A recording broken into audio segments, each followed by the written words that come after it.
किसी भी चीज की एक्सपर्टीज में जाने के लिए पहले उसका बेसिक आपको आना जरूरी है। एटलीस्ट बेस समझना जरूरी है। जो कोई भी सब्जेक्ट आप पढ़ें, हम ना फाउंडेशन को इग्नोर कर देते हैं, उसको कभी मत इग्नोर करना। It is very very important. तभी आप एडवांस अपने मर्जी का बना सकेंगे। आप अपने मर्जी का सिस्टम भी डिजाइन कर सकेंगे जब आपने बेसिक ढंग से किया हो। तो सबसे पहले हम बात करते हैं, वास्तु की बात करते हैं। वास्तु क्या है एग्जैक्टली exactly? वास्तु क्या कहते हैं हम जब वास्तु करना चाहते हैं, तो what do we mean by that? आप लोग भी साथ साथ में चैट में लिखते चल सकते हैं। वास्तु बेसिकली क्या है, जो भी स्पेस में हम रह रहे हैं उस स्पेस की एक पर्टिकुलर एनर्जी होती है। ठीक है, वो एनर्जी को बैलेंस करना, इसे हम कहते हैं वास्तु। वास्तु ना एक आर्ट है और एक साइंस भी है।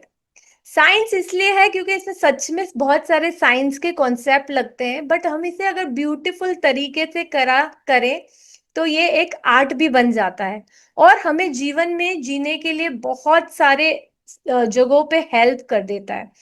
वास्तु में जैसे जो भी चीज अब हमारे आसपास है ना, वो हम पर प्रभाव डालती है। तो ये सबसे बेस कॉन्सेप्ट होता है वास्तु का।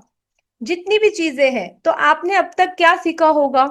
बहुत सारे कॉन्सेप्ट सीखेंगे। बताइए कौन कौन से कॉन्सेप्ट आप अब तक कर चुके हैं?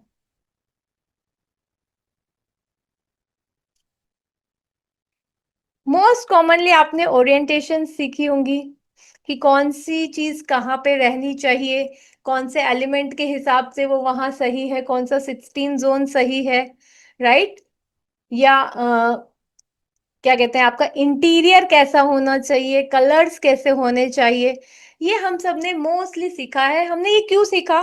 क्योंकि हम चाहते हैं जो हमारे अराउंड जो वाइब्रेशंस है वो ऐसी बने कि हम जो है उसका बेनिफिट ले सके। जब भी वास्तु की एनर्जी बैलेंस्ड होती है तो वो हमारे अंदर, वहाँ जो भी उस जगह पे वास करता है उसकी एनर्जीज को भी बैलेंस करती है। ये एक इम्पॉर्टेंट कोरिलेशन है। और आज हम लोग इसी की और डिटेल्स पर बात करने वाले हैं थ्रू आउट द सेशन। तो जब भी वास्तु की एनर्जी बैलेंस होती है तो हमें ग्रोथ देती है, और इम्बैलेंस होती है तो हमें दोष देती है। आप लोगों ने वास्तु में इंपॉर्टेंट फोर्सेस होती है जो हम पर एक्ट करती है बेसिकली। एक होती है हमारी लैंड की फोर्स, क्योंकि धरती पर ही तो घर बनेगा ना, तो वो तो सबसे इंपॉर्टेंट एनर्जी हो ही गई आपकी ग्राउंड फोर्स। फिर कॉस्मिक फोर्स, जो हमारे आसपास जितने भी प्लैनेट्स हैं उनसे हमें एनर्जी मिल रही है, जैसे सन से मिल रही है, सैटर्न से मिल रही है, वीनस, मार्स, जुपिटर, सारे नौ ग्रहों से हमें एनर्जी मिल रही है। तो ये उसके बारे में है, कॉस्मिक फोर्स हम पर एक्ट करती है। फिर हम पर लोगों की भी एनर्जी एक्ट करती है। सिर्फ वही लोग नहीं जो यहाँ पे रह रहे हैं हमारे साथ, बल्कि जिन लोगों ने, जो लोग हमारे घर में या हमारे ऑफिस में जिन्होंने भी हमें निर्माण में मदद की, उन लोगों की एनर्जी भी लगती है हम पर। इसीलिए बहुत इम्पोर्टेंट ये भी होता है। फिर है एस्ट्रोफोर्स। एस्ट्रोफोर्स क्या कह रहे हैं हम लोग? एस्ट्रोफोर्स है हमारी कुंडली, पर्सनल कुंडली जो है हमारी, इसकी फोर्स हम पर लगती है। तो उसके, और आज ये हमारा एक बहुत ही मेजर टॉपिक है जिसपे हम बात करने वाले हैं कि एस्ट्रो फोर्स का वास्तु पे क्या इम्पैक्ट होता है और क्यों इसको करना जरूरी है। फिर बिल्डिंग फोर्स, जो भी मटेरियल लगता है, ये भी बहुत इम्पोर्टेंट होता है। इसीलिए हम इसे एस्ट्रो के मिरर में रखते हुए इसके बारे में भी हम बात करने वाले हैं, बिल्डिंग फोर्स के बारे में। अक्सर सब लोग इसको इग्नोर कर देते हैं ना, सच बताइएगा। आपके घर में क्या मटेरियल का सामान लग रहा है, उसको हमने कितना इग्नोर कर रखा है? जो नया आता है हम उसी में चले जाते हैं, राइट? जो नया मटेरियल आता है उसी में चले जाते हैं। आजकल तो वो क्या रेजिन्स वाला फ्लोरिंग एंड ऑल भी आ गया है, तो जो दिखने में अच्छा लगता है बस उधर ही चले जाते हैं, बट हर चीज का हम पे इम्पैक्ट होता है। तो इसको भी हम जानेंगे थोड़ा।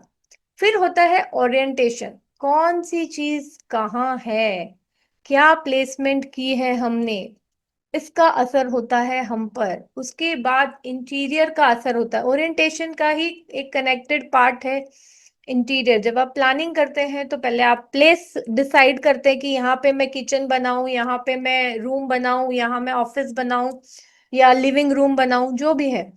उसके बाद आपका और एक इम्पॉर्टेंट एस्पेक्ट होता है, वो इंटीरियर होता है इसका, कि कैसे वो जगह में क्या क्या चीजें रखनी चाहिए। वो भी मोस्ट ऑफ आप लोगों ने बेसिक पढ़ा हुआ है, बट आप आज हम बात करेंगे in the lens of astrology. एक पर्सन की पर्सनल कुंडली के बेसिस में हम बात करेंगे। So it's going to be very different, आपको खुद फील होगा ये चीज। फिर एक होता है एक्सटर्नल अटैकिंग फोर्सेस। देखिए बाहरी जो फोर्सेस होती हैं उनका कई रूप हो सकता है, ठीक है। कुछ नेचुरल बाहरी फोर्स होती है ना, आपके घर के बाहर बिल्डिंग्स है या पेड़ वगैरह है। और कुछ जैसे बाहरी हवाएं होती है या कोई अटैक होता है किसी का ड्यू टू ब्लैक मैजिक और any kind of spells and all, तो वो एक्सटर्नल अटैकिंग फोर्स में आता है। तो उसे भी हम वर्क करते हैं वास्तु के साथ। तो इस तरह से इन सभी सातों फोर्स पे एज एक बार हमें वर्क करना बहुत जरूरी है जब हम वास्तु की बात कहते हैं। क्योंकि जब वास्तु आप करें, वास्तु सबसे आसान तरीका है। मैंने अपने कैरियर में देखा कि देखिए इंपॉर्टेंट रेमेडीज तो जो बुक्स में लिखी हुई है हमारे, वो तो है मंत्र यंत्र हो गया, आपका सेवा हो गया, दान हो गया, धर्म हो गया, राइट। वो बेसिक चीज है ही है। लोग कर नहीं पाते हैं जल्दी से, उसको फॉलो करना आज के काल में बहुत डिफिकल्ट हो जाता है। दो वो सबसे अच्छी रेमेडीज है, मैं बता दूं आपको, क्योंकि वो सबसे स्ट्रेट फॉरवर्ड चीजें हैं। बट जो नहीं भी कर पाए, वो वास्तु से वर्क कर सकता है। वास्तु इतना वंडरफुल चीज है कि वो सोल लेवल के व्यक्ति के साथ जाती है, चाहे कोई मटेरियलिस्टिक हो, चाहे कोई स्पिरिचुअल हो, है ना, हर लेवल में वर्क करती है। इसीलिए हर एक के लिए इम्पोर्टेंट कि जब आप अपनी एनर्जीज को बैलेंस करना चाहते हैं तो बहुत इंपॉर्टेंट तरीके से ये सात फोर्सेस आपकी वास्तु की आप चेक करें और इन पर आप वर्क करें। अब वास्तु है ना, ये कुछ प्रिंसिपल्स के साथ वर्क करता है।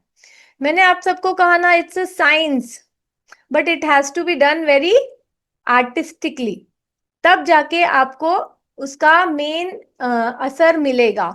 It's an art and science of living in balance with our existence. जो भी हमारे साथ है, आजू बाजू जितनी भी ऊर्जाएं हैं, उनके साथ बैलेंस में वर्क करना है वास्तु।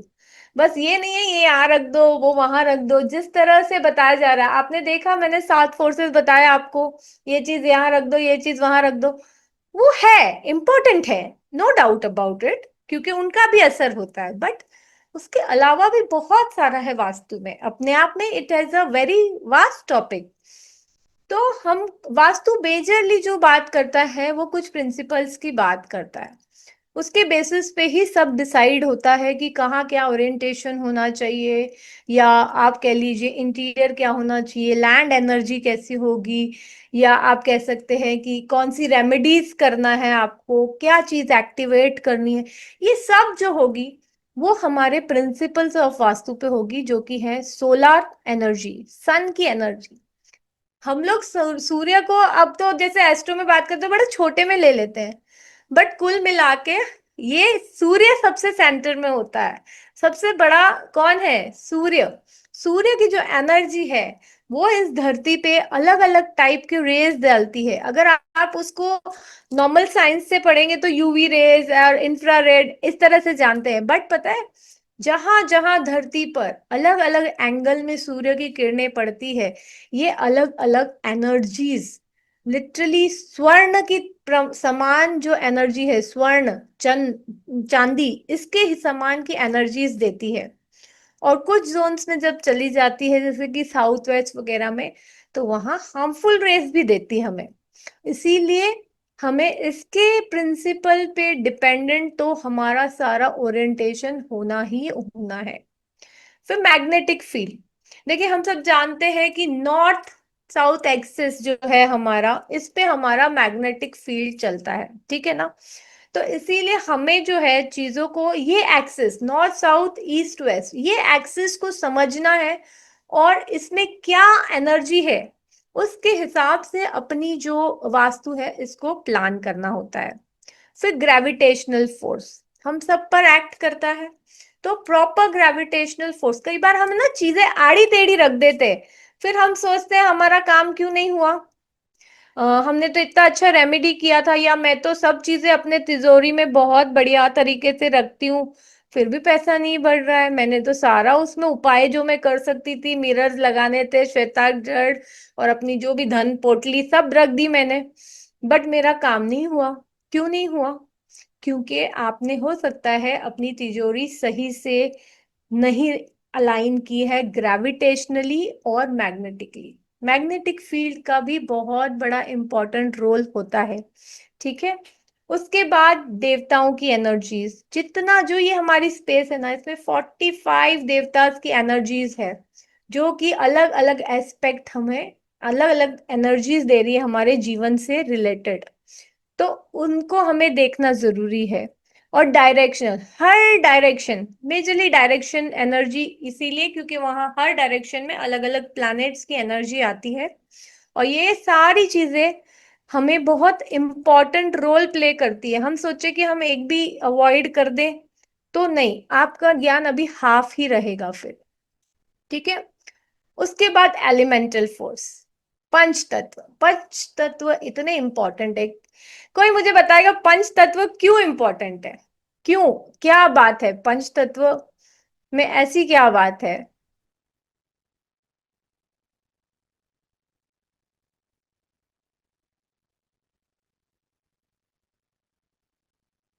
आप चैट पे लिखिए सुलेखा जी, सुलेख जी, सुलेख सर ने, आप शायद किसी और के नाम से चैट पे लिखिए अभी, बाद में हम बात करेंगे। बॉडी में है, यस। आपने साइंस में सुना हो ना, इलेक्ट्रॉन प्रोटॉन न्यूट्रॉन, सबसे छोटा एलिमेंट होता है हमारा, राइट। कोई भी सबसे छोटा सेल होता है वो इलेक्ट्रॉन प्रोटॉन और न्यूट्रॉन, ये तीन चीजों से बना होता है।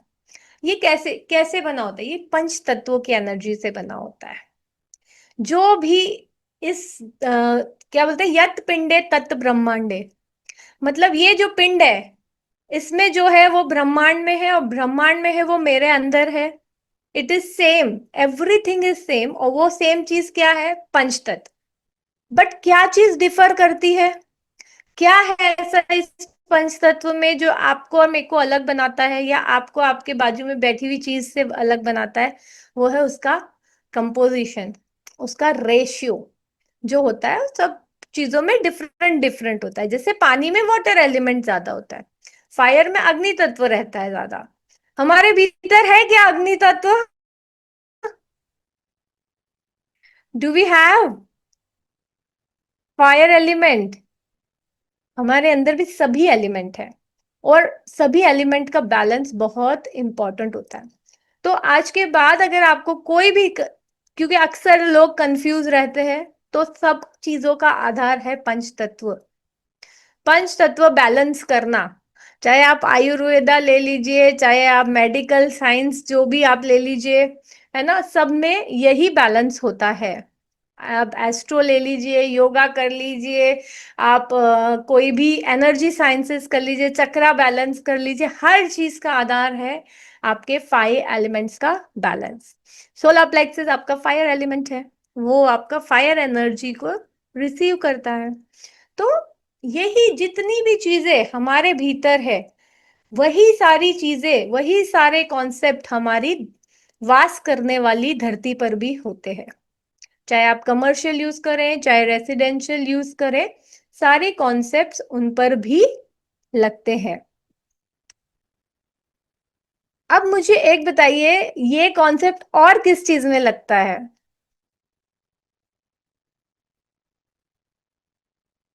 जो बहुत इंपॉर्टेंट है इसके साथ देखना?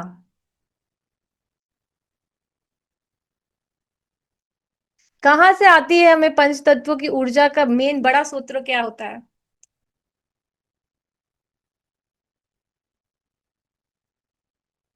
प्लैनेट्स।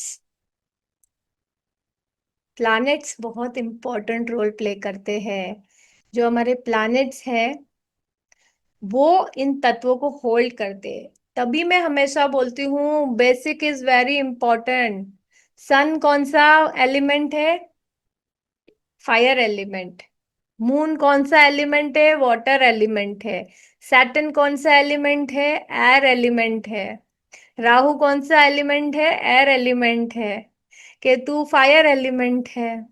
इस तरह से जो भी एलिमेंट, जो भी तत्वों की एनर्जी है, ये लगातार हमें मिलती है। कभी प्लैनेट्स के थ्रू मिलती है, कभी हमें साइंस के थ्रू मिलती है ना, कभी हमें तो इनकी मूवमेंट्स हम किस में देखते हैं? इनकी मूवमेंट्स देखते हैं हम हमारी कुंडली में भी देखते हैं और वास्तु में भी देखते हैं। और ये है जो कि इन दोनों को जोड़ता है। तत्व प्लैनेट्स के थ्रू जो जुड़ते हैं हमारे साथ कुंडली में। देखिए वास्तु में भी हर डायरेक्शन में जो है हमारे प्लैनेट्स होते हैं और वो वहां से अपनी ऊर्जा को उस डायरेक्शन में डिपॉजिट करते हैं। ठीक है। नॉर्थ ईस्ट में जो है आपके जुपिटर आ गए, है ना। केतु भी बोलते हैं, केतु को कई लोग साउथ वेस्ट और नॉर्थ ईस्ट दोनों भी बोलते हैं। ठीक है। अब नॉर्थ ईस्ट जो है हमारा, यहाँ पे सबसे ज्यादा जो ऊर्जा डिपॉजिट होती है वो है जुपिटर की। जुपिटर क्या है? हमारी जीव शक्ति है, प्राण शक्ति है, राइट। हमारी कॉस्मिक स्पिरिचुअल शक्ति है, सोल जर्नी। आप जो हमारा अर्थ है ना वो थोड़ा सा टिल्टेड है, एकदम सीधा नहीं खड़ा है। नॉर्थ नॉर्थ और साउथ ऐसे सीधा एक्सिस नहीं है, हल्का सा टिल्ट है टुवर्ड्स द नॉर्थ ईस्ट। तो सबसे पहले जो कॉस्मिक एनर्जी टच करती है हमें, वो नॉर्थ ईस्ट पर टच करती है। इसीलिए नॉर्थ ईस्ट बहुत इम्पोर्टेंट माना जाता है, क्योंकि वहीं से सारी जो कॉस्मिक ऊर्जा है प्रवेश करती है हमारे जो भी स्पेस है उसमें। फिर ईस्ट में आ गई आपकी सूर्य की किरणें। सूरज का राज है वहां पे, है ना। तो वहां वो आपको, वहां सबसे ज्यादा नॉर्थ ईस्ट से देखिए, सन राइजेस इन ईस्ट बोलते हैं ना हम लोग। वहां राइज करता है सबसे पहले, अपनी सबसे पॉजिटिव एनर्जीज डिपॉजिट करता है। सुबह सुबह वॉक करना, सनलाइट में वॉक करना रिज्यूनेटिंग होता है। प्लांट्स भी अपना जो खाना बनाते हैं फोटोसिंथेसिस विद सनलाइट ही बनाते हैं। कौन सी ऐसी चीज नहीं है जो सनलाइट से नहीं होती है? So it is very important. रोज सूर्य की आपने रेमेडी भी बहुत बार सुनी होगी कि आप सूर्य को जल चढ़ाएं। क्यों? और वो भी सुबह उठकर चढ़ाएं, है ना। बिकॉज सूर्य जो है ये हमें रिजुवनेशन के फैक्टर देता है, वाइटलिटी को दर्शाता है। तो वाइटलिटी के लिए जो रिक्वायर्ड है, रिजुवनेशन के लिए जो रिक्वायर्ड है, वो सारी एनर्जी आपकी आती है ईस्ट में सबसे पहले। फिर साउथ ईस्ट में आपके आ गया आपके वीनस, है ना। तो वीनस की एनर्जी आपकी आती है साउथ ईस्ट में। फिर साउथ में आती है आपकी मार्स की एनर्जी। फिर साउथ वेस्ट में आती है आपकी राहु की एनर्जी। वेस्ट में आपको मिलती है शनि महाराज की एनर्जी। और नॉर्थ वेस्ट में मिलती है आपको चंद्र की एनर्जी। और मर्क्यूरी की एनर्जी मिलती है आपको नॉर्थ में। अब इनकी एनर्जी क्या क्या मतलब है? जो भी ये सिग्निफाई करते हैं, उन चीजों से रिलेटेड जो एनर्जी आपको चाहिए होगी, तो वो एनर्जी आपको इस दिशा में मिलेगी। जैसे मर्क्यूरी क्या कहता है? Intelligence, business, speaking ability, right. और लोगों से कनेक्टिविटी, लोगों को अट्रैक्ट करने की एक्टिव जो कैपेसिटी है वो आपको मिलेगी नॉर्थ के जोन में। ठीक है। तो इसी तरह हर जोन में एक एनर्जी होती है। साथ ही आपका जो सेंटर है, ये कभी भी क्या है, सेंटर क्या होता है? सेंटर बैलेंस करता है चीजों को, है ना, होल्ड करता है। जैसे कि हमारे शरीर में हमारी नाभि, हम हमारे उम्बिलिकल कॉर्ड से ही तो अपने पेरेंट मदर से जुड़े हुए थे ना, वहीं से नरिशमेंट ले रहे थे।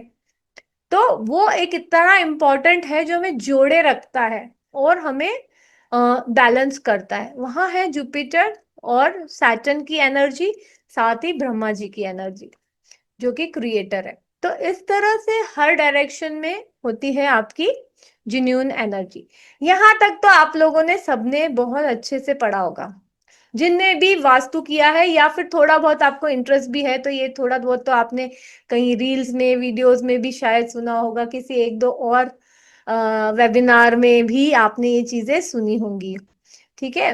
अब जो हम बात करेंगे वो है हमारे एस्ट्रो वास्तु की। यहाँ आती है हमारी कुंडली का मेजर रोल। तो ये जो एनर्जीज हमें मिली है, ऐसा है क्या आपको लगता है कि सबको सेम ही मतलब जो सा ये पूरा पैटर्न है, क्यों सबके घर अलग अलग है? मतलब किसी के घर में कोई दोष कोई एनर्जी कम है, कोई जोन कट है, कोई एक्सटेंडेड है सडनली, कहीं दोष है किसी के, सबके एक जैसा ही है क्या? By any chance everyone has same?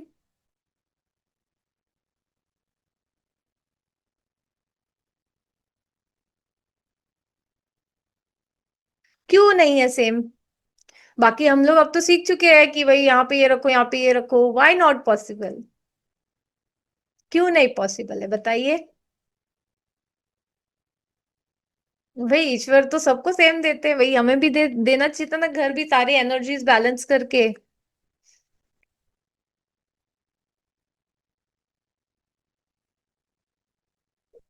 Yes. कुछ लोगों ने तो लिखा है कि सबके जो है स्टार्स अलग होते हैं। सबके स्टार्स अलग होते हैं, है ना? हर एक की कुंडली अलग होती है। किसी की कुंडली में कोई प्लैनेट की एनर्जी कम होती है। फॉर एग्जाम्पल अगर मैं कहूं कि किसी का जुपिटर नीच का है, तो उसकी एनर्जी मतलब कम मिल रही है, तो वहां का जोन की एनर्जी अफेक्ट होगी आपको। किसी का राहु नीच का है, उसका साउथ वेस्ट जैसे मैंने आपको बताया, तो वो इम्बैलेंस हो जाएगा।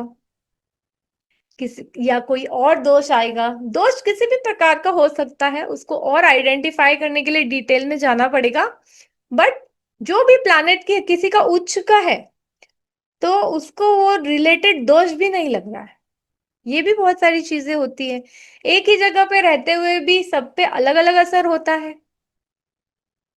कितने सारों के साथ तो ऐसा भी होता है ना कि मैं तो 10 12 15 साल या हमारी जनरेशन्स गुजर चुकी है इस घर में, फिर अब मेरे को क्यों प्रॉब्लम आई सडनली?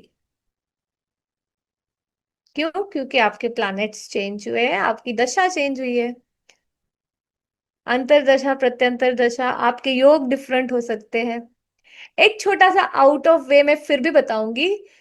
देखिए, जो भी हमारी सोल जर्नी होती है ना, जितना भी हमारा संचित कर्मा हुआ होता है, उसके बेसिस पे ही हमें ये प्लैनेट्स की एनर्जी मिली है।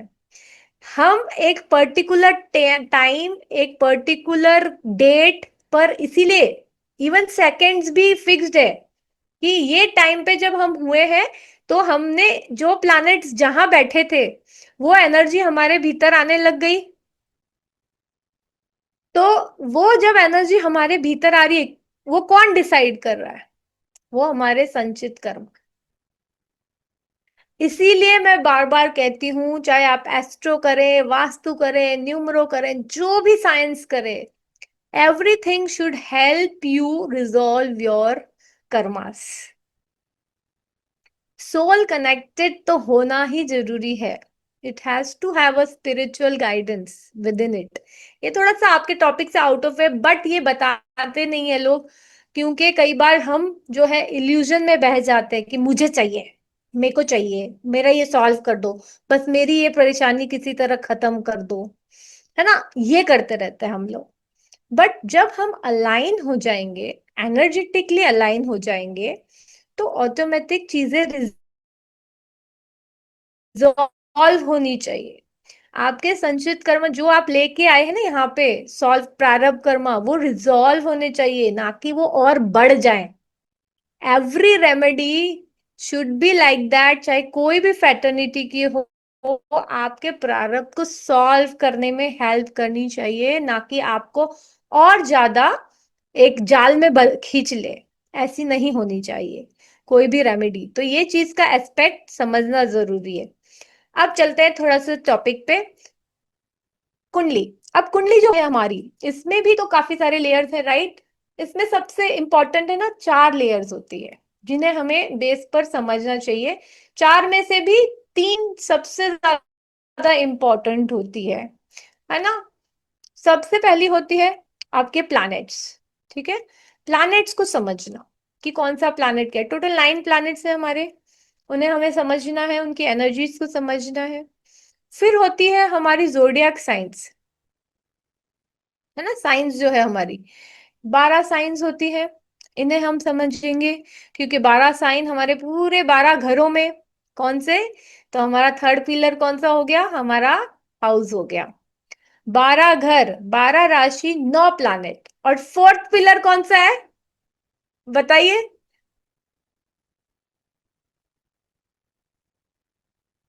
फोर्थ पिलर कौन सा है, परफेक्ट, नक्षत्र। ठीक है, फोर्थ है नक्षत्र। बट पहले हम इतने तीन भी मेन सीख लेंगे तो भी चीजें इजीली रिजॉल्व हो जाती है। नक्षत्र आप कह सकते हैं, जब आपको नक्षत्र से वर्क करना आ गया, आप एडवांस वर्क करना शुरू कर दिया है आपने, ठीक है। क्योंकि नक्षत्र आपको और क्लोज ले जाते हैं, है ना। 27 नक्षत्र, अभी जो ये हमने पूरे ब्रह्मांड को 12 पार्टीशन में किया है, 12 साइंस में, वो और छोटे साइंस हो जाते हैं और छोटे सेक्शंस हो जाते हैं, 27 नक्षत्र। और हर नक्षत्र के कितने, 4 पदा होते हैं, 108 छोटे छोटे सेक्शंस में हम डिवाइड करके समझ सकते हैं जब हम नक्षत्र लेवल पर आ जाते हैं। तो ठीक है, अभी तो हम पहले मेन 3 पे काम करेंगे तो भी हमें बहुत चीजें मिल जाएंगी। ठीक है, तो कोई भी प्लैनेट, पहले तो ये आपकी बेस कुंडली हो गई। कुंडली में ये सारे आपके घर हो गए, है ना। इसको हम ऐसे गिनते हैं, 1, second house, third house, fourth house, fifth house, sixth house, seventh, eighth, ninth, 10th और 11th एंड 12th। तो इस तरह से ये आपके 12 घर हो गए। अब कभी भी घर के नंबर नहीं होते, ये ऐसे फिक्स रहते हैं, ठीक है। अब मैं चाहे आपको कभी आगे नंबर बताऊं ना बताऊं, ये फिक्स है कि ये वाले जो नंबर थे यही यहाँ। पहला घर बोला तो ये बॉक्स ही देखना है आपको, है ना, ये वाला बॉक्स देखना है, पहला घर। ठीक, अब इसके ऊपर क्या प्लेसमेंट देखी आपने, बताइए। हर एक व्यक्ति की देखो प्लैनेट, अभी बताइए जुपिटर किस में चल रहा है आपका, कैंसर साइन में चल रहा है, 4 नंबर में, राइट। बट क्या फैक्टर है जो डिफर करता है, आपका टाइम। एवरी 2 आवर्स में आपके ईस्टर्न होराइजन पे साइन चेंज हो जाती है।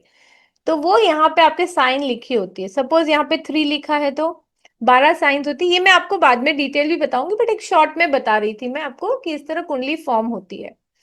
ठीक है, तो आपकी साइंस लिखी जाती है और फिर हर एक प्लानेट जो है आपका बैठ जाता है।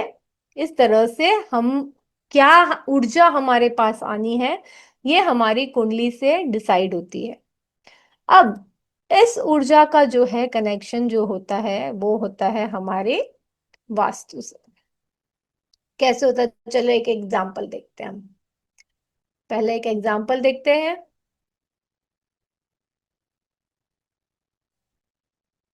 ये देखिए,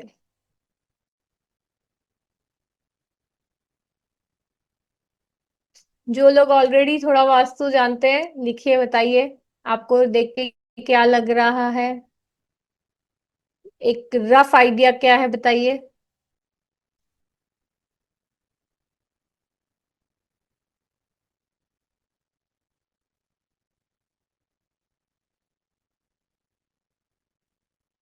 ये देखिए, ये पूरा जोन जो है आपका, नॉर्थ से लेकर north east, east of north east में इशू है, इम्बैलेंस है, राइट।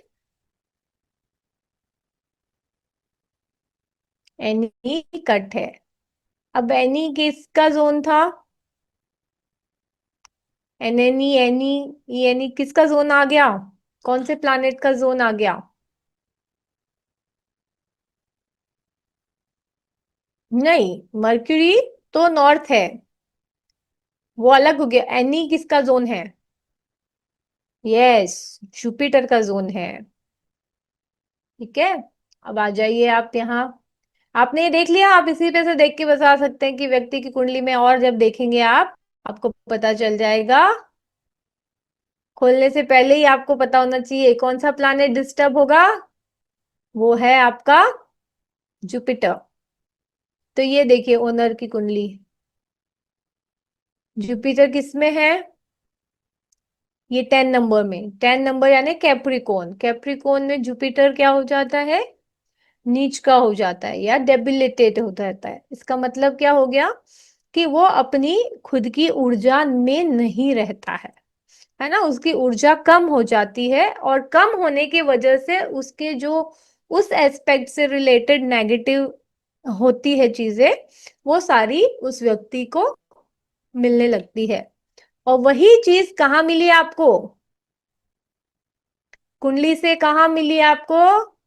आपके वास्तु में, क्योंकि वास्तु हमें वही मिलता है जो हमारा कुंडली से मैच होता है।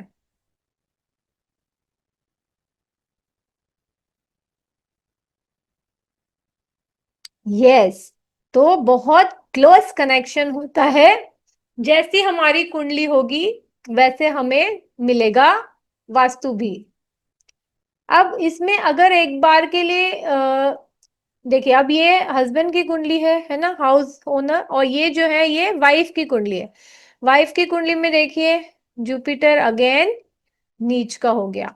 कई बार क्या होता है, हस्बैंड वाइफ की कुंडली एक दूसरे को बैलेंस कर लेती है, बट क्योंकि यहाँ दोनों जगह ही आप देखेंगे कि जुपिटर नीच का है, तो आपको क्लियरली वास्तु में ये चीज दिखाई देगी। ठीक है, तो इम्पैक्ट इस तरह से आता है। अब जुपिटर नॉर्थ ईस्ट कट होने से क्या होगा?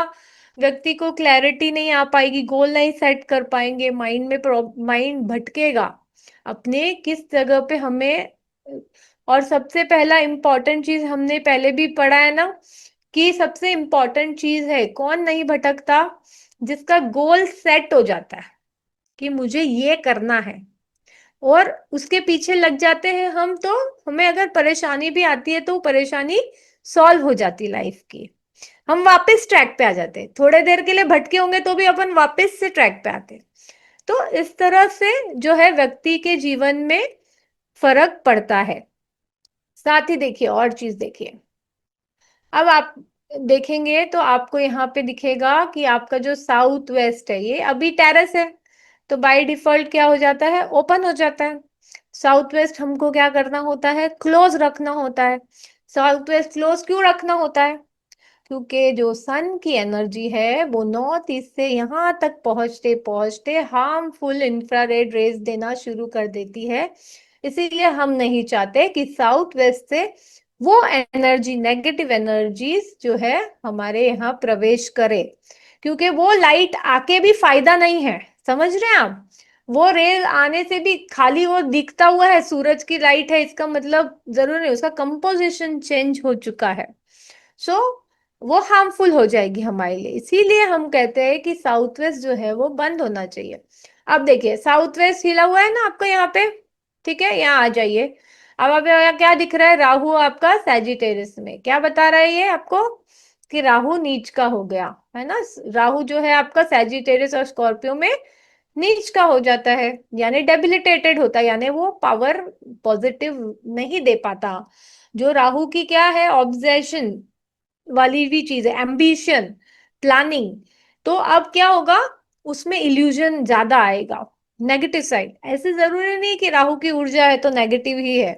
एम्बिशन तो ईश्वर को पाने का भी एम्बिशन आप में होना चाहिए, समझ रहे हैं? तभी आप ईश्वर को पा सकोगे। आप पॉजिटिव जो सोचते हैं ना कि मैं पॉजिटिव चीजें पाऊं वगैरह, तो वो उसके लिए भी, पाने के लिए राहु की एनर्जी भी जरूरी है। सो इट्स नथिंग लाइक कि राहु की नहीं होनी चाहिए, वो एनर्जी होनी चाहिए, बट वो भी पॉजिटिव होनी चाहिए। ओवर एम्बिशियस नहीं होना चाहिए, या गलत चीजों का एम्बिशन नहीं होना चाहिए। जब राहु नीच का होगा तो व्यक्ति तो यहाँ भटकेगा, और उसको एम्बिशन में प्रॉब्लम आएगी।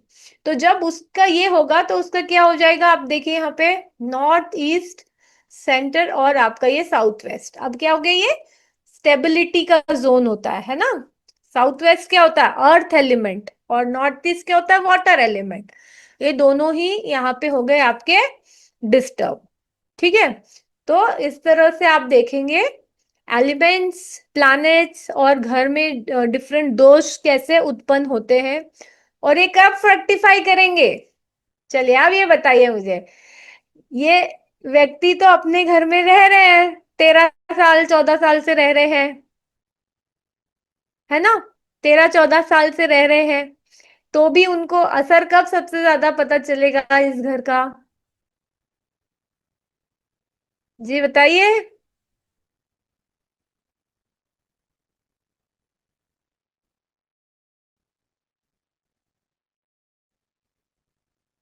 जुपिटर और राहु केतु, इन तीनों की जब भी दशा, महादशा, प्रत्यंतर दशा, अंतरदशा आएगी, तो व्यक्ति के जीवन में प्रॉब्लम, कष्ट लेकर आएगी, उनके स्टेबिलिटी से रिलेटेड इश्यू आएंगे।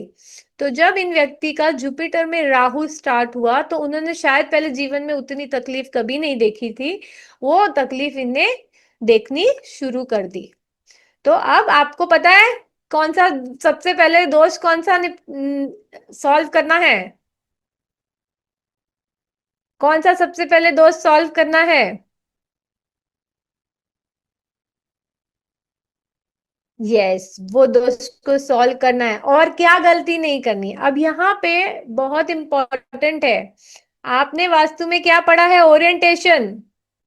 What orientation we have studied, कि साउथ वेस्ट में बेडरूम होना चाहिए, पढ़ा है ना हमने। अब हमें साउथ वेस्ट में इन जातक को नहीं सुलाना है ना। अगर आप इन्हें यहाँ पे साउथ वेस्ट, सपोज ये बंद होता और आप यहाँ पे बेड दे देते, तो आपको प्रॉब्लम आती थी। ऐसे बहुत सारी चीजें होती हैं। साथ ही कलर्स का इम्पैक्ट होता है, इंटीरियर का इम्पैक्ट होता है। अब आप किसी की अगर सपोज सब, अच्छा बताइए मुझे, ईस्ट की सबसे बढ़िया रेमेडी सबने सुनी होगी, वो क्या है। ईस्ट की रेमेडी सुनी होगी, सन की, क्या है बताइए। यस, कॉपर का सन।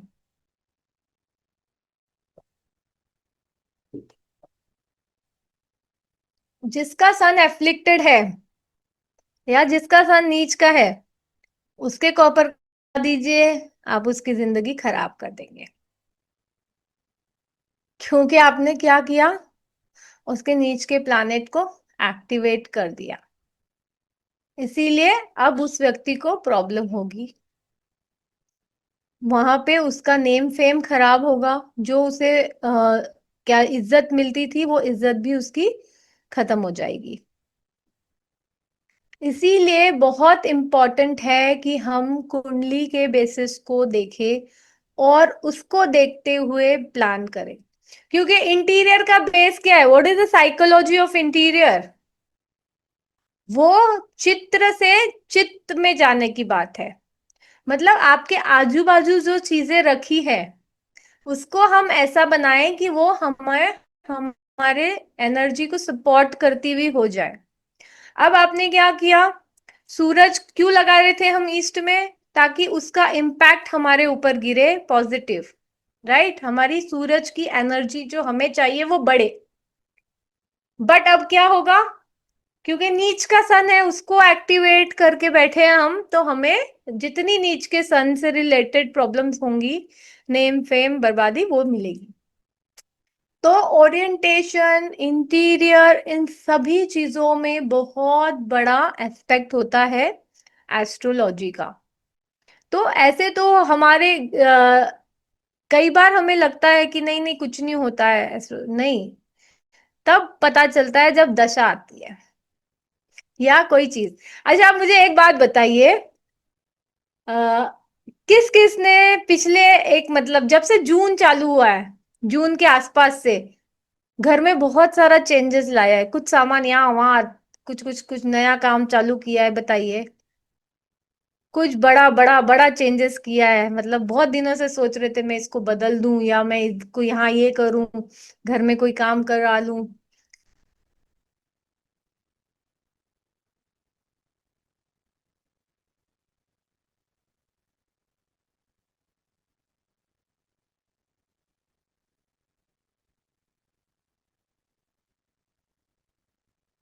क्लियर कटर चेंजेस, घर में कोई काम 1 महीने से चल रहा था, अभी चालू कर दिया आपने, फैक्ट्री में कर रहा हूँ, ग्रेट। हाँ, लिखिए लिखिए, मैं गारंटी दे सकती हूँ। Most of you have done. क्यों? और अभी अगले 6 महीने 7 महीने भी करेंगे आप, जो सोच रहे थे इतने टाइम से, करेंगे। क्यों बताइए, क्यों बोला मैंने ये चीज?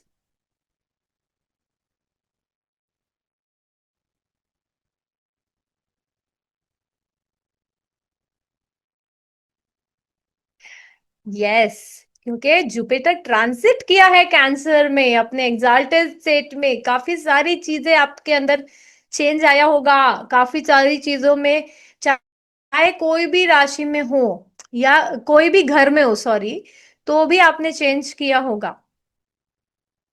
और जिसका ज्यादा पॉजिटिव हो उसको तो सॉल्यूशन मिल गया होगा वो चेंज करके, है ना? काफी टाइम से सोचते हुए भी काम कर लिए, क्यों? क्योंकि बड़ा चेंज आया है, ट्रांजिट बड़ा है। तो इसी तरह सिर्फ ऐसा नहीं है कि एक बार करके रख दिया, हम लोग बहुत सारी चीजें हमारे दैनिक जीवन में भी प्लैनेट्स के प्रभाव में आके करते हैं। जो चेंजेस आने होते हैं ना, हम सोचते हैं इतने टाइम से क्यों नहीं हुए, वो प्लैनेट के प्रभाव से होते हैं, ठीक है, ट्रांजिट्स के हिसाब से। ठीक है। तो इस तरह एस्ट्रो का जो है ना बहुत बड़ा रोल होता है हमारे वास्तु में।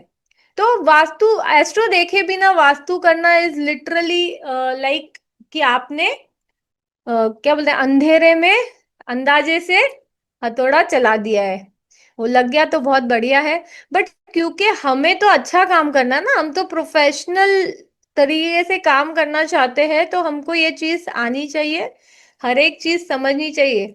कई बार दुर्योग होते हैं, हम उसको एक्टिव कर देते हैं, बट हमें क्या करना है, सुयोग देखकर, तभी तो हमारा उसके लाइफ में कंट्रीब्यूशन होगा, अगले व्यक्ति के लाइफ में। वरना क्या ही फायदा रहा आपका वास्तु करने का भी। तो इस तरह से बहुत सारे एस्पेक्ट, देखिए अभी आपको मैं शॉर्ट में थोड़ा से और दो केस स्टडीज दिखाती हूँ, कैसे फर्क पड़ता है। अब देखिए, अब ये कुंडली को देखिए आप, ये, एक सेकेंड, हाँ, अब ये जो मैं आपको पहले प्ले आउट समझाती हूँ, शायद बहुत छोटा दिख रहा होगा आपको तो इसलिए पता नहीं चल रहा होगा। ये जो है ना, ये व्यक्ति के घर है, ठीक है, ये यहाँ पे इनका नॉर्थ है, देखिए ये दिख रहा है आपको, ये N5 है हमारा, है ना? इनकी N6 की एंट्री है। अब इनका यहाँ देखिए ये स्टेरकेस है, स्टेरकेस कहाँ आ रही है इनकी, ये देखिए E6 से लेकर इनकी यहाँ तक NE भी टच कर रही है, ठीक है, और पूरी ब्रह्म विधि में है। क्या हो सकता है इसका रिजल्ट, बताइए?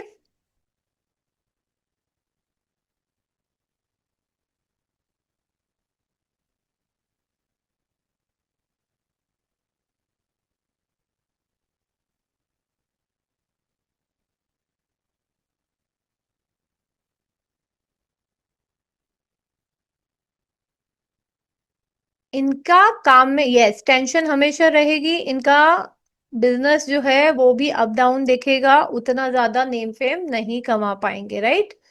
क्योंकि इनको सोशल डिस्कनेक्ट भी रहेगा, ऑफको राइट, क्योंकि ये बोलते हैं अपने आप से कि भाई हमें अच्छी जेंट्री नहीं मिल रही है, बट फिर भी ये क्यों बचे हुए हैं, बताइए?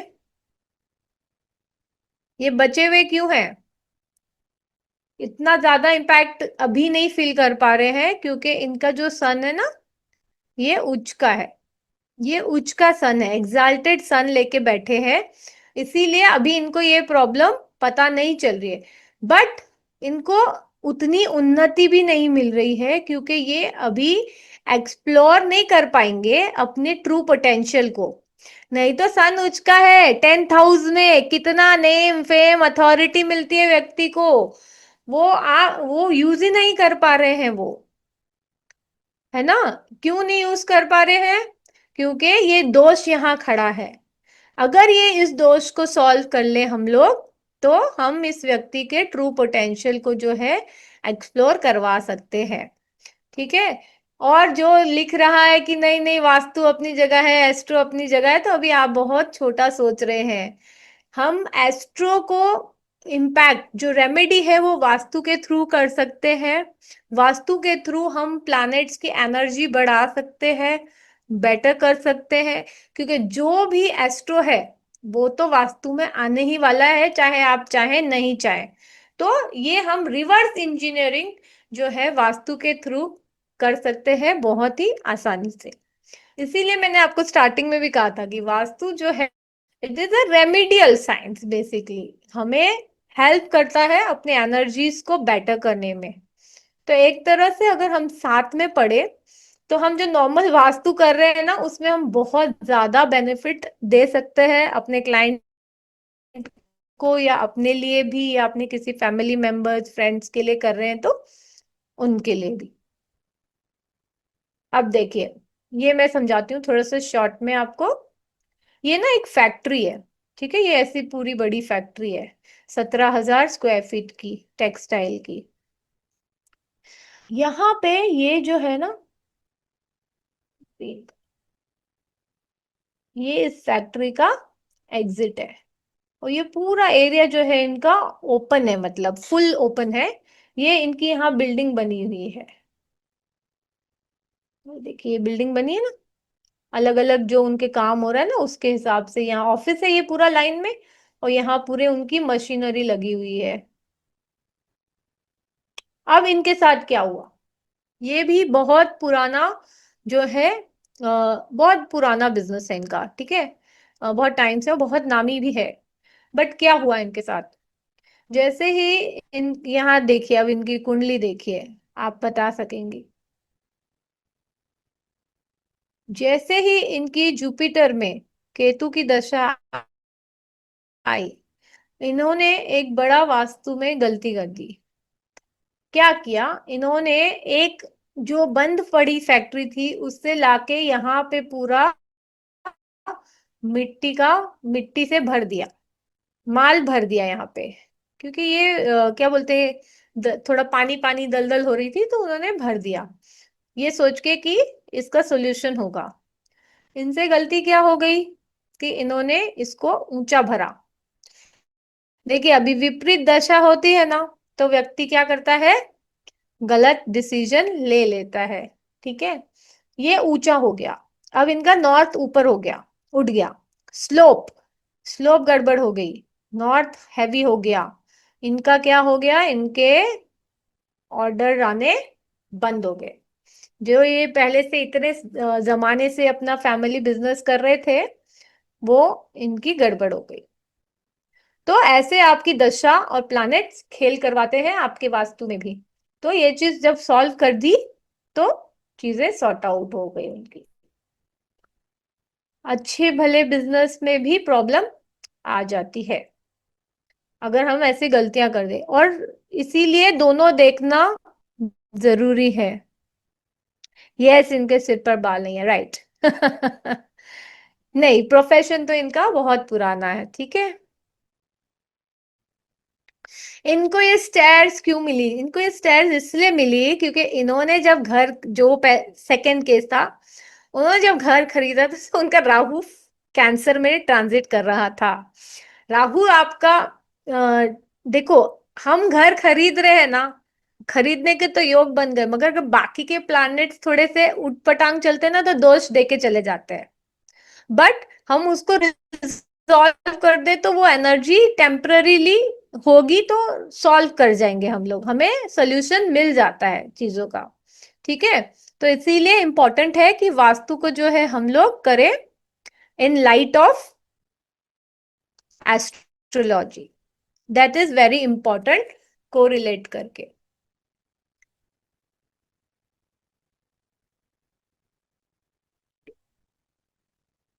जुपिटर नीच का हो तो पूजा रूम नहीं बना सकते, ऐसा नहीं है। फिर तो आपको और पूजा करने की जरूरत है मेरे हिसाब से। क्योंकि जब जुपिटर नीच का है मतलब आपका गुरु तत्व वीक है ना, स्पिरिचुअल तत्व वीक है, तो आपको वो बढ़ाने की जरूरत है। ये सब चीजें हम सीखेंगे कि हमें एक्चुअली क्या बढ़ाना है, हमें एक्चुअली क्या डीप साइंस है, कौन सी चीज करके हम चीजों को रिजॉल्व कर सकते हैं।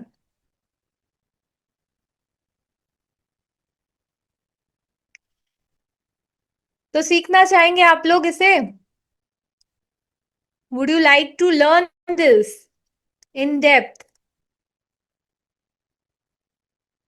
बिल्कुल, जन्म कुंडली और वास्तु तो है ही ना संबंध, हमसे भी है और हमारे हमसे जुड़ी हुई सब चीजों पे है कुंडली का असर। अगर आप लोग ये कोर्स सीखना चाहते हैं, क्योंकि एक दिन में इससे ज्यादा डिटेल्स शेयर कर पाना थोड़ा मुश्किल है, तो हमने प्रपोज किया है कि एक हम कोर्स के फॉर्म में करें, पूरा सिस्टमैटिक स्टडी करें। 12 डेज का कोर्स डिजाइन हुआ है, जितना इम्पोर्टेंट टॉपिक्स हैं सारे डेप्थ में पढ़ने के लिए। तो हमने इसे डिजाइन किया है एस्ट्रो वास्तु मास्टर कोर्स, जिसमें कि हम ना कस्टमाइज वास्तु करेंगे। यहाँ अब हम सिर्फ वास्तु नहीं कर रहे, अब हम कस्टमाइज वास्तु कर रहे हैं। सामने वाले की कुंडली खोल के बैठेंगे और फिर उसमें से ग्रह के हिसाब से उसको, उसके सूटेबल एलिमेंट, उसके सूटेबल प्लैनेट्स की ओरिएंटेशन, इंटीरियर सॉल्यूशंस, एक्टिवेशंस देखेंगे। काफी सारे कुंडली में जो है, इसमें हमने सीखने का प्लान किया। पहले फाउंडेशन तो नेचुरल है कि मैं सिखाऊंगी, सबसे इम्पोर्टेंट चीज है थोड़ा सा वास्तु को जानना, वास्तु क्या है। फिर हम बात करेंगे कि एस्ट्रो वास्तु क्या है, ठीक है। उस बात करेंगे कि कैसे कस्टमाइज होगा, ये सारे कॉन्सेप्ट्स हम देखेंगे, है ना। दशा में कैसे एक्टिवेट होता है, क्या रोल होता है, ये सारी चीजें देखेंगे। फिर हम देखेंगे कि एस्ट्रोलॉजी का फंडामेंटल वास्तु के साथ कैसे ले। एस्ट्रोलॉजी फंडामेंटल भी हमें आने चाहिए, हमें पूरी एस्ट्रोलॉजी भी ना आए कोई बात नहीं, हमें मगर एटलीस्ट देखना आना है कि घर कौन सा है, कौन सा उच्च का है, कौन सा नीच का है, कौन से योग है, दुर्योग है ना। ये सारी चीजें फिर आपको सिखाई जाएंगी। डेबिलिटेटेड क्या होता है, एग्जाल्टेड क्या होता है, रेट्रोग्रेड क्या होता है। तभी तो। फिर हम ओरिएंटेशन देखेंगे। आपने जितना आज तक सीखा है कि ये यहाँ पे होना चाहिए, यहाँ पे ना, that is definitely valid, but कुछ सर्कमस्टांसेस में कैसे आपको डिफरेंट ऑप्शन सिलेक्ट करना है, इसको इम्पोर्टेंट रोल होगा, ठीक है। कि डोर कैसे सिलेक्शन करना है, जरूरी नहीं है कि हर एक के लिए नॉर्थ का डोर अच्छा हो या ईस्ट का डोर अच्छा हो। जो N4 N5 बोलते हैं हम लोग, या E3 E4 बोल रहे हैं कि बहुत अच्छा है, बट अगर व्यक्ति का प्लानेट ही सपोर्ट नहीं कर रहा है, तो आप वहां पे भी जो है परेशानी देखेंगे।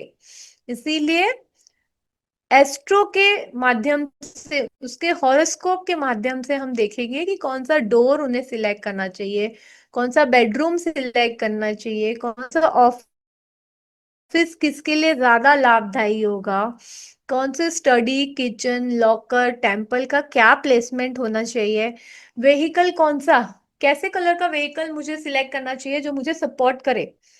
ना कि मुझे वो, मेरा कोई योग है अंग, पता चला एक्सीडेंटल योग है, मंगल राहु साथ में, और आपने क्या कर लिया, रेड कलर की कार लेके आ गए, तो आपने वहां पे भी जो है प्रॉब्लम क्रिएट होगी आपके लिए। अब आपका कलर्स, मटेरियल, मेटल्स का बहुत फर्क पड़ता है। अब हम लोग बहुत कमाने लग गए हैं ना, तो क्या होता है, हम सोचते हैं कि सब कुछ ही कर लें अपने घर में, सब चीजें अच्छे से, बट ऐसा नहीं होता है। पहले जमाने में जो है ना, मेटल कम यूज होते थे, नहीं होते थे, फिर धीरे धीरे लोहे ने प्रवेश कर लिया। अब लोहा हर जगह होता है। तो ऐसे ही एक हमारे क्लाइंट थे, उन्हें खूब पैसा तो था ही, तो जम के लगाया, बोला नहीं अच्छा मजबूत कर दो, लोहा मजबूत कर दो, और जैसे ही लगा के घर तैयार हुआ, उनका जो है काम खराब हो गया। क्यों? क्योंकि शनि नीच का था, शनि का मेटल ही आयरन है। तो इसीलिए ये सारी चीजें भी देखनी जरूरी है। तो इसके बारे में स्टडी करेंगे कि कौन सा आर्टिफैक्ट, पेंटिंग, फर्नीचर किस तरह का हो तो हमें सपोर्ट करेगा हमारी कुंडली को। तो एक तरह से हम पूरी तरह से जो है एस्ट्रो वास्तु का पूरा इंटीरियर देखेंगे कि कैसे सारे इंटीरियर के कॉन्सेप्ट्स हमारे वापस से इन लाइट ऑफ एस्ट्रो करेंगे हम, ठीक है। फिर कलर्स देखेंगे कि कौन से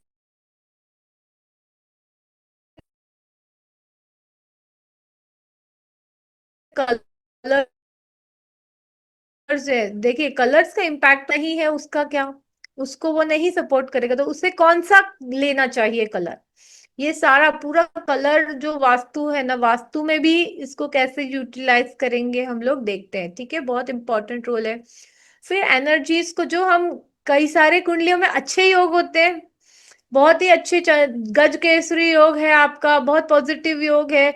उन सबको कैसे एक्टिवेट करना है, क्रिस्टल पिरामिड क्या करना है, कलश रखें, स्वस्तिक करें, अष्टमंगल क्या यूज करें, इन चीजों को हम देखेंगे कि कैसे उन कहते हैं पॉजिटिव योगों को हमें एक्टिव करना है। प्लांट्स कौन से हैं जो हमें फेवर करेंगे एक्टिव करने के लिए, इंडोर आउटडोर लगाएं, क्या करें, इन सब चीजों को। और कनेक्शंस की, प्लैनेट की डिफरेंट एलिमेंट्स के साथ क्या रिलेशन है, कैसे कलर के साथ इम्पैक्ट होगा, कैसे मेटल के साथ इम्पैक्ट होगा, प्लैनेट्स का क्रिस्टल और प्लांट्स किसके साथ कैसा इम्पैक्ट होगा। देखिए अभी तो मैं आपके सामने बैठी हूं, मैं तो आपको सिखा के चली सिखा दूंगी, उसके बाद आपको क्या है, वैरायटी ऑफ क्लाइंट्स को हैंडल करना है। जरूरी नहीं आपके पास सेम ही टाइप के क्लाइंट आए, बहुत अलग अलग केस स्टडी आ सकती है। इसीलिए हमें बेस नॉलेज हर एक चीज की आनी जरूरी है। इसीलिए ये सिखाया जाएगा, ताकि हम ना कोई भी स्टूडेंट को सिर्फ ऐसे नहीं बोलते कि एक रिचुअल की तरह नहीं दिया जाएगा कि ये यहाँ पे रख दो, ये यहाँ पे रख दो, तो वैसे वो स्टूडेंट की ग्रोथ मर जाती है, क्योंकि वो उसके बाद फिर वो आगे खुद से नहीं बढ़ पाता। तो जब उसको रीजनिंग के साथ चीजें पता होती हैं, तो वो फिर अपने लाइफ में उसका एडवांस वर्जन निकालता है। तो इसीलिए हम सब चीज को इन डेप्थ में पढ़ेंगे कि कैसे प्लैनेट्स के ऊपर और कैसे उनको एक्टिव या क्या कहते हैं रेमेडी के फॉर्म में अवॉइड करना है, ये सब चीजें देखेंगे हम। तो कंप्लीटली फिर देखेंगे कि अगर मुझे सन को एक्टिव करना है, मैं कह रही हूँ, तो क्या करूं मैं, क्या चीजें कर सकते हैं हम, कौन सा कलर, क्या सिंबल्स, क्या डायरेक्शन में क्या करें, क्रिस्टल लगाएं, मटेरियल क्या लगाएं, इंटीरियर ऐसा क्या कर दें कि सन एक्टिव हो जाए। अगर मैंने फिगर आउट कर लिया है कि अब मुझे ये करना है, तो वो चीजें देखेंगे, सभी प्लैनेट्स की हम डिटेल में देखेंगे। फिर हम ये भी देखेंगे कि एस्ट्रोलॉजी का लैंड एनर्जी पे कैसा असर होता है, या फिर सिलेक्ट करने में, प्रॉपर्टी सिलेक्ट करने से पहले ही देखना चाहिए ना। अब आप आज के तारीख में करोड़ों से कम में तो कुछ आता ही नहीं, हाँ, छोटे छोटे शहरों में भी अब 1 करोड़ तो बस ऐसे ही है। तो क्या इम्पोर्टेंट नहीं है कि हम पहले से ही चेक कर लें और फिर बाद में हम सिलेक्शन करें, और इतना जो इन्वेस्ट कर रहे हैं सोच समझ के हॉरोस्कोप के हिसाब से करें। देखिए अगर आपके चौथे हाउस में राहु है तो आपके लैंड की एनर्जी नेगेटिव ही आएगी, क्योंकि कोई ना कोई शल्य उसके नीचे दबा हुआ जरूर होगा। फिर आप पूरा जिंदगी भुगतेंगे, परेशान होंगे, और फिर रेमेडी करने के लिए फिर खर्चा करें। उससे अच्छा है पहले ही देख कर ले। और अगर आपके हॉरोस्कोप में है तो अगेन आपको सोल्यूशन मिल जाएगा एग्जिस्टिंग में भी, कि अच्छा मेरे यहाँ ये प्रॉब्लम हो सकती है, ताकि आपको कोई और बरगला ना सके, राइट। तो that becomes very easy for you. तो ये सारी चीजें हम देखेंगे कि कैसे सिटी, क्या टाइमिंग, कैसे प्रॉपर्टी डिस्प्यूट में जा सकती है, अगर क्या पर्टिकुलर कॉम्बिनेशंस हैं, कौन सी सिटी में, सिटी के किस एरिया में किस राशि वाले को वर्क करना चाहिए, हमारा तत्व क्या है, हमारे लिए कौन सा वास्तु सूटेबल रहेगा, ये चीजें देखेंगे सारी डिटेल में। योग कौन से हैं, कौन से सुयोग है, कौन से दुर्योग है, कौन से दशा में किसका ज्यादा फर्क पड़ेगा, कौन सी दशा में एक्टिव हो जाएगा आपका जो दोष है वो। और ये पता है आपको इसमें भी बहुत हेल्प करेगा, क्योंकि कई बार क्या होता है, कई सारी प्रॉपर्टीज में बहुत सारे दोष होते हैं, और हम ना एक साथ सबको एड्रेस करने में नाकामयाब होते, सक्षम नहीं होते, कई बार हमारे पास उतने पैसे भी नहीं होते खर्च करने के लिए, प्रॉपर रेमेडी के लिए, ऐसा भी हो जाता है। तो जो सबसे ज्यादा एक्टिव है इस वक्त, उसको आप पकड़ सकते हैं और उसको रिजॉल्व कर सकते हैं। ये आपका क्या हो जाएगा, इससे आप अपने क्लाइंट को जो है बहुत ही बढ़िया रेमेडी दे देंगे। और उसके बाद फिर उसको समझ में आ जाएगा कि भाई आपकी फर्स्ट इंस्टेंट पे ही जब रेमेडी वर्क करनी शुरू हो जाएगी तो things will be positive for you. तो इसी तरह प्लैनेटरी एक्टिवेशंस को देखेंगे, है ना, कैसे कौन से प्लैनेट्स को करना है पहले तो एक्टिव। ये देखेंगे कौन सा स्ट्रॉन्ग प्लैनेट है कुंडली में, कौन सा एग्जाल्टेड है, कौन सा बेनिफिक प्लैनेट है, कौन सा सुयोग बना रहा है, कौन सा हमें वेल्थ देगा, क्या कैरियर में कौन सा सपोर्टिव रहेगा, या कोई स्पिरिचुअल में रहेगा सपोर्टिव। इन चीजों को देखेंगे। फिर हम देखेंगे कि कौन से दुर्योग है, जो भी नेगेटिव योग है, जैसे शनि राहु साथ में है, मंगल राहु साथ में है, मंगल राहु शनि, शनि सूर्य, ऐसे जितने भी कॉम्बिनेशंस हैं, तो उनको कैसे करेक्ट करेंगे, और क्या गलतियां हैं जो हमें नहीं करनी है ना, रेट्रोग्रेड प्लैनेट है तो क्या करें। ये सारी चीजों को हम देखेंगे कि कैसे हम वास्तु में ये ना हो, और अगर है तो रिजॉल्व हो जाए, इसे सीखेंगे। फिर प्रैक्टिकली बताएंगे, केस स्टडी भी बनाएंगे कि किसी की कुंडली ले लेंगे और उसके लिए पूरा वास्तु डिजाइन करेंगे एक बार, तो हमें चीजें समझ में आएंगी डिफरेंट केस स्टडीज देखते देखते। तो ये कंप्लीट हमारा जो कोर्स है ये है कस्टमाइज एस्ट्रो वास्तु के लिए, जो कि प्रॉपर्टी प्लानिंग कर, प्लानिंग से right from purchase, planning, orientation, interior and किसी के अगर दोष है तो उसको रेक्टिफाई करने में भी आपको हेल्प करेगा।